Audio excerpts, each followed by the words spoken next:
My name is Varty. I think of myself as an artist of experience.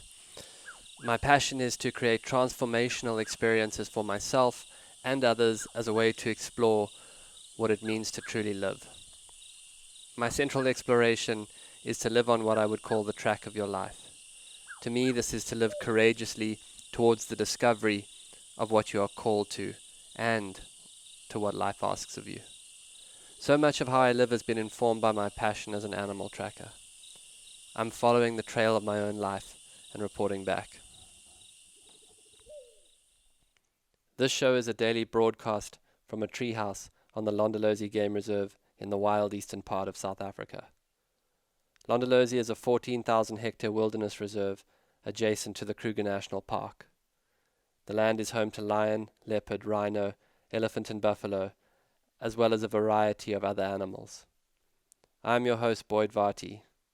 My goal is to spend 40 days and 40 nights alone in the wilderness to explore the archetype of the mystic in nature and hone my skills as a tracker. These are my daily stories. Day 11. Paradise Lost. Journal entry. I suspect things get a little weirder from here, or maybe more mysterious, depending on how you look at it. The leopards are still mating, up and down the far bank. It's like living next door to a very passionate couple. I have become very aware of the shape of my own energy field. As I move through the bush, it is as if each footstep is a pebble into a pool. A little wave of energy moves, and with it, birds take flight and mongoose scamper at specific distance. Yesterday I sat on a small anthill and pulled my energy inward. I sat very still. Soon a bird party had surrounded me, chattering and flittering. It was as if for a moment I disappeared. In the camp this morning, a sound like the beginning of a rain shower, and then a herd of elephants walking in single file to the water, branches whispering against their bodies. I know I must resist the urge to fall all the way into the poetic, but it's difficult. Everything is so beautiful. I'd like to tell you a story of reclamation. It's a story about my friend Lourens van der Post. It was after the war, and he had returned to South Africa a shattered man. He wanted to go and see his family, but he could not, on account of what he had seen. He came instead to camp alone in this wild eastern region. On the evening of the second or third day, he was sitting alone at the base of a tree by a waterhole when a kudu came down to drink. It was late evening, still, sunset. The buck lowered its head to drink, and just then a breeze blew the man's scent across the water. The animal looked up for a moment, and the kudu's eyes met the man's. And in that moment, in the innocence of that gaze, Van der Post was healed, and he felt like he could go and see his family again. In the heat of the day, I was cooking my pup down by the base of the tree.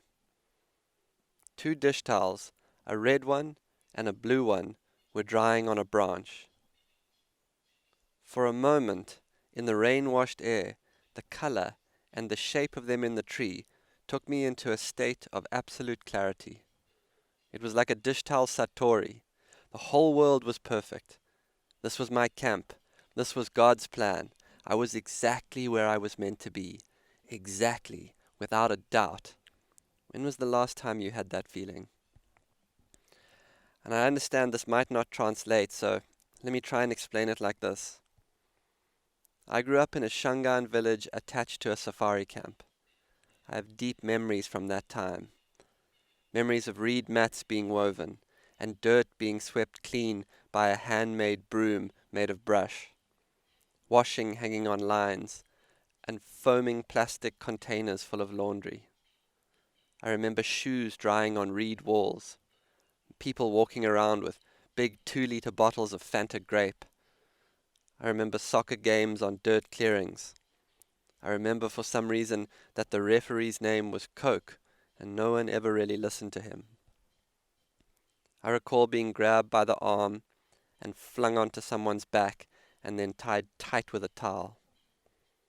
I remember the color of that time and the characters and the endless hand-me-down clothes everyone wore. Yesterday, when I looked at those two colored dish towels, I swear, for a moment, I was innocent again. Back in time, with those wonderful people in that beautiful village in the wild, before anything in me was broken. Someone once told me that the loss of innocence occurs at the moment you become self-conscious, just like Adam and Eve in the garden. Maybe the color struck me so deep because I remember another time that was so cold and grey. The village was gone, and in its place, an institution. The sky was grey, the people were grey, the food was grey. And I, porous as artists are when they are young, nearly drowned in that grey. And I know I need to tell you more about that, but I don't know how yet. But here now, I'm back in the land of colour and catharsis, at the time of resurrection, back in the garden, unashamed. I once heard it said that one of the biggest differences between people and animals is that people behave differently in private, while animals don't. I've always wondered why that is. Shame, or to be ashamed, happens when your own feelings are not safe. Most people isolate themselves when they're ashamed. It's the impulse to stand up and walk out of the room when the tears or the rage come. Here, though, there is no one to judge or compare. It's just me with the alive presence of nature. It's like being witnessed with complete equanimity. The presence of God permeating me, not with judgment, but an alive stillness, of which I know I'm a part. Yesterday, a breeze blew the lid of the trunk onto the top of my head while I was rummaging.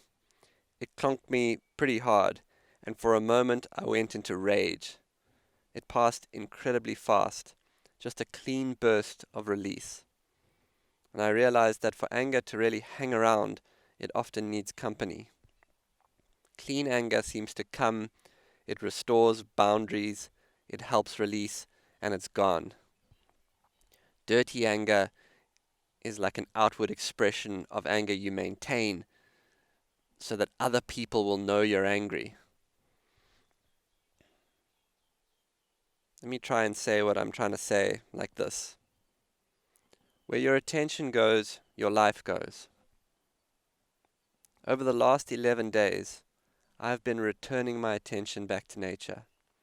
I've turned it to curiosity, to being, to sounds and animals, to stars and sunrises, and birds and trees, and the sound of a river. I have told these stories for us. I have tracked and run and sat still. I've swam in the river and sat for hours around my friend the fire. And I have changed. I so want this for you.